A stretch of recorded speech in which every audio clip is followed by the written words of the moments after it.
Assalamualaikum warahmatullahi wabarakatuh. Selamat pagi anak-anak. Sebelum kita memulai pelajaran hari ini, alangkah baiknya kita berdoa terlebih dahulu. Berdoa, dimulai.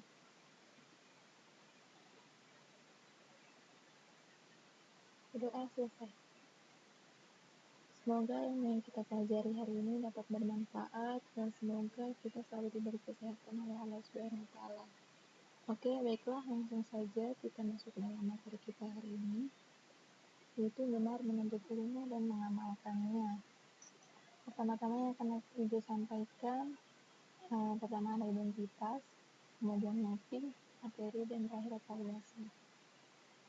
Identitas itu kalian harus mengetahui tadi ini dulu.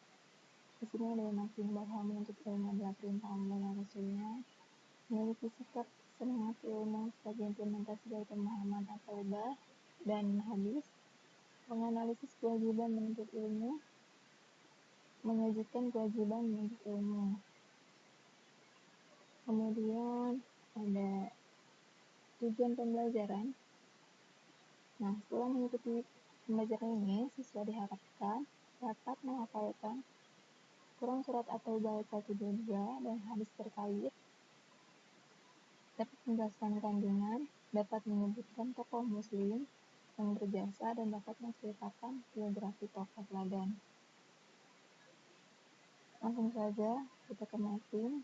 Di dalam PPT ini terdapat Quran surat At-Taubah ayat 122, kemudian ada hadis, ada sikap dan perilaku, ada alasan penting menuntut ilmu, dan terakhir ada nasihat Imam Syafi'i yang menuntut ilmu. Langsung saja kita ke materi benar menuntut ilmu dan mengamalkannya.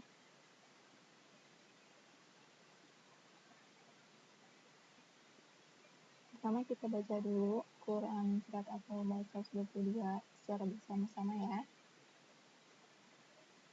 A'udzu billahi minasyaitonir rajim. Wa ma kana al-mu'minuna liyanfiru kaffah walaula nafara min kulli firqatin minhum ta'ifatun liyatafaqahu fid-din waliyunziru qaumahum idza raja'u ilaihim la'allahum yahdharun. Yang artinya, dan tidak sepatutnya orang-orang mukmin itu semuanya pergi ke medan perang. Mengapa sebagian dari setiap golongan di antara mereka tidak pergi untuk memperdalam pengetahuan agama mereka dan untuk memberi peringatan kepada kaumnya apabila mereka telah kembali, agar mereka dapat menjaga dirinya. Kemudian asbabun nuzul, sebab kenapa ayat ini diturunkan. Ayat ini berbicara tentang pahala yang begitu besar dan gencarnya ajakan untuk melakukan jihad ya, termasuk kecaman bagi mereka yang enggan melakukannya, kecuali memiliki alasan yang dibenarkan oleh syariat. Semua itu mendorong umat Islam berbondong-bondong maju ke medan perang, sehingga seakan-akan peran lain tuh terabaikan gitu.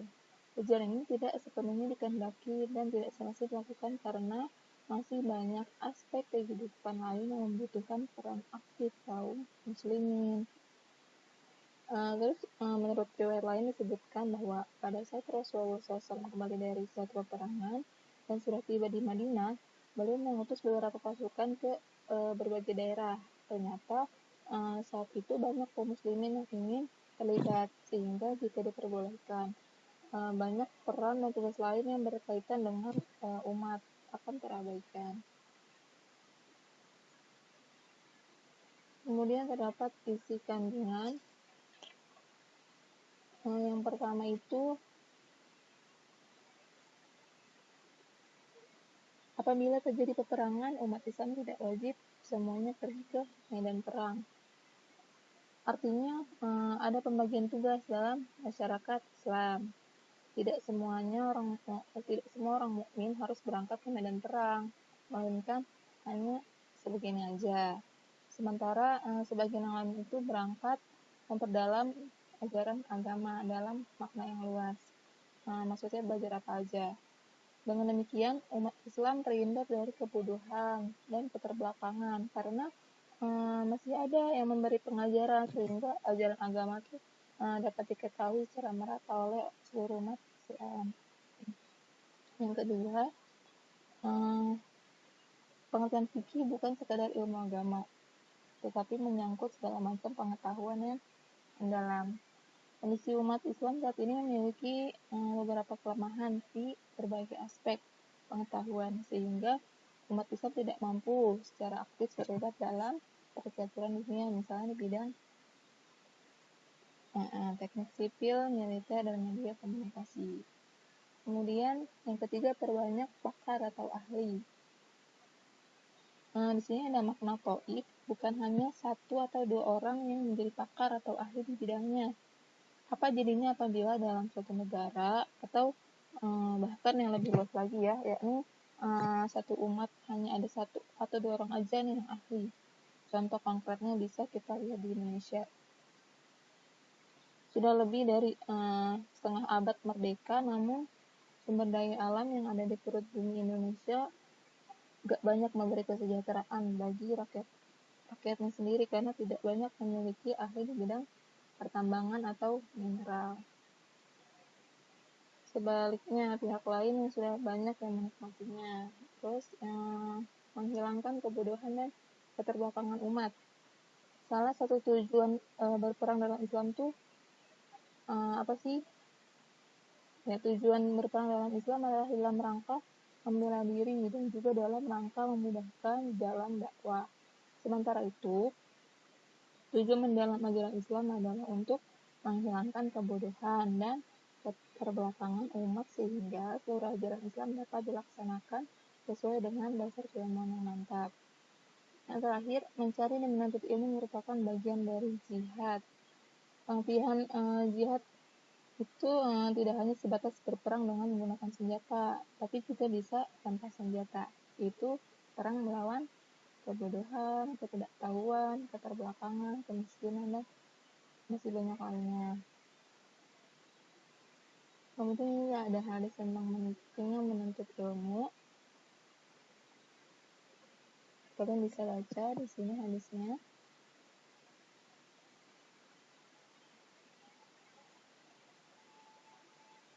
Nah, ini artinya. Telah menceritakan kepada kami Musaddad bin Musarha telah menceritakan kepada kami Abdullah bin Daud. Aku mendengar Asim bin Raja bin Haywan menceritakan dari Daud bin Jamil dari Kasir bin Qais yang berkata, aku pernah duduk bersama Abu Darda di masjid di Damaskus. Lalu datanglah seorang laki-laki kepadanya dan berkata, wahai Abu Darda, sesungguhnya aku datang kepadamu dari kota Rasulullah SAW karena sebuah hadis yang sampai kepadaku bahwa engkau meriwayatkannya dari Rasulullah SAW. Dan tidaklah aku datang kecuali untuk itu. Abu Darda lalu berkata, aku mendengar Rasulullah SAW bersabda, barang siapa menuju jalan untuk menuntut ilmu, maka Allah akan mempermudahnya jalan menuju surga. Sungguh, para malaikat merendahkan sayapnya sebagai keriduan kepada penuntut ilmu. Orang yang berilmu akan dimintakan maaf oleh penduduk langit dan bumi, hingga ikan yang ada di dasar laut. Kelebihan seorang alim dibanding ahli ibadah seperti keutamaan rembulan pada malam purnama atau seluruh bintang. Para ulama adalah pewaris para nabi dan para nabi tidak mewariskan dinar dan dirham, melainkan mereka hanya mewariskan ilmu. Barang siapa mengambilnya maka ia telah mengambil bagian yang banyak. Telah menceritakan kepada kami Muhammad bin Al-Wazra Al-Buniski, telah menceritakan kepada kami Al-Walid, ia berkata, aku berjumpa dengan Syabib bin Syaibah, lalu ia menceritakan kepadaku dari Utsman bin Abu Sauda dari Abu Darda dari Nabi SAW. Hadis ini diriwayatkan oleh Abu Dawud. Oke. Kemudian di sini ada isi kandungan. Yang pertama, menuntut ilmu merupakan kewajiban setiap muslim dan muslimah. Rasulullah SAW memberikan jaminan bagi orang yang menuntut ilmu, yaitu dimudahkannya jalannya menuju surga. Orang yang berilmu itu tidak hanya sekedar paham, tetapi mau mengamalkan apa yang dipahaminya, serta mengajak dan menunjukkan jalan yang benar untuk orang lain. Oleh karena itu, perjalanan menuntut ilmu adalah perjalanan yang sangat mulia dan menjadi bagian dari jihad di jalan Allah SWT. Apabila seseorang wafat ketika menuntut ilmu, ia dimasukkan ke dalam golongan orang yang syahid. Yang kedua, para malaikat senang dengan orang yang giat menuntut ilmu. Kemudian, seluruh makhluk di bumi dan di langit senantiasa mendoakan dan memohonkan ampunan. Ibarat bulan purnama yang bersinar di antara bintang-bintang. Itu adalah perumpamaan atau perbandingan seorang alim dengan seorang yang ahli ibadah. Kemudian, pewaris Nabi. Orang yang berilmu atau biasa disebut ulama merupakan pewaris para nabi yang diberikan amanah untuk menyampaikan ajaran Allah SWT sehingga manusia tetap selalu berada di jalur yang benar, di jalan Allah setelah para nabi dan rasulullah itu wafat. Kemudian ada sikap dan perilaku yang mencerminkan Quran surat At-Taubah ayat 122, memiliki motivasi untuk menuntut ilmu sepanjang hidup. Karena mencari dan menuntut ilmu merupakan bagian dari jihad fisabilillah. Menuntut ilmu berarti seseorang dapat berperang melawan kebodohan, ketidaktahuan, keterbelakangan, dan kemiskinan.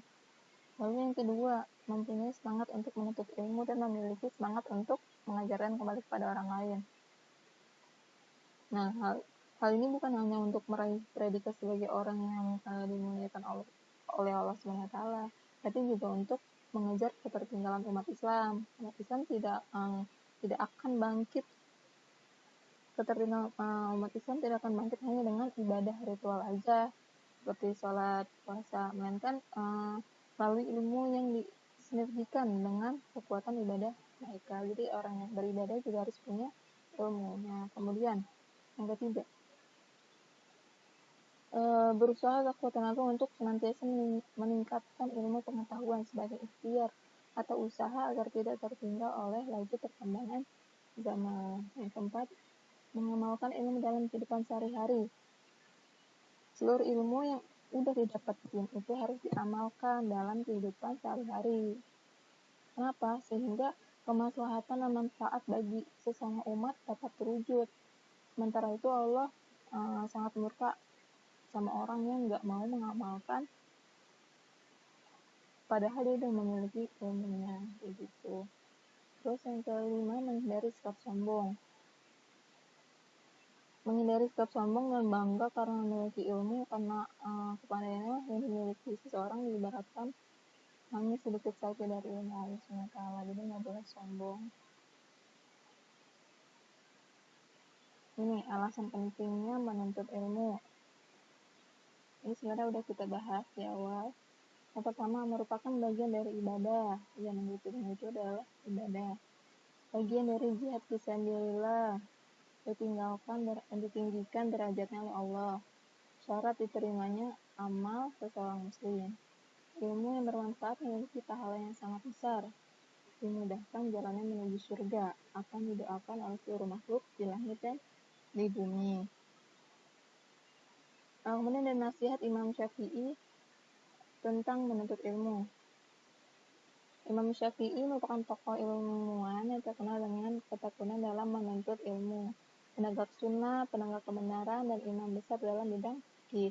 Beliau banyak meninggalkan kata-kata nasihat yang bisa dijadikan paduan kepada para pelajar. Yang pertama itu, beliau bersyair, aku pernah mengadu kepada Waki atau guru beliau tentang buruknya hafalan. Beliau membimbingku untuk meninggalkan perbuatan maksiat. Beliau berkata, ketahuilah bahwa ilmu adalah cahaya dan cahaya Allah tidak diberikan kepada pelaku maksiat. Yang kedua, beliau juga pernah berkata sebagai berikut, barang siapa ingin agar Allah membuka hatinya atau meneranginya, dia harus meninggalkan pembicaraan yang tidak bermanfaat, meninggalkan dosa-dosa, menghindari perbuatan-perbuatan maksiat, dan menyembunyikan amalan yang dikerjakan antara dia dan Allah.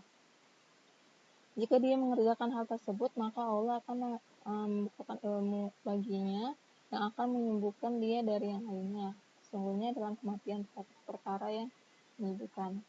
Lalu pengajaran yang dapat kita ambil dari nasihat Imam Syafi'i ini, yang pertama itu menghindari maksiat karena maksiat merupakan hijab atau penghalang untuk mendapat ilmu. Hati yang dicermini dengan dosa tidak akan dapat menyimpan ilmu yang bermanfaat. Yang kedua, meninggalkan percakapan atau aktivitas yang sia-sia. Sesungguhnya waktu itu amat berharga bagi seorang pelajar. 3. Melakukan amalan-amalan sunnah secara tersembunyi dan tidak diketahui oleh siapapun. Ini merupakan cara untuk kita ikhlas dalam beramal. Terus yang keempat, orang yang mendapat bimbingan Allah senantiasa menghabiskan waktunya dengan ilmu dan amalan yang berfaedah untuk dunia dan akhirat. Yang kelima, orang yang berilmu juga hendaklah selalu mengingat mati, karena mati itu akan menyibukkan seorang dengan perkara yang bermanfaat untuk kehidupan setelah mati. Oke, sampai situ materinya. Di sini ada evaluasi yang harus kalian kerjakan. Kurang lebihnya mohon maaf. Wassalamualaikum warahmatullahi wabarakatuh.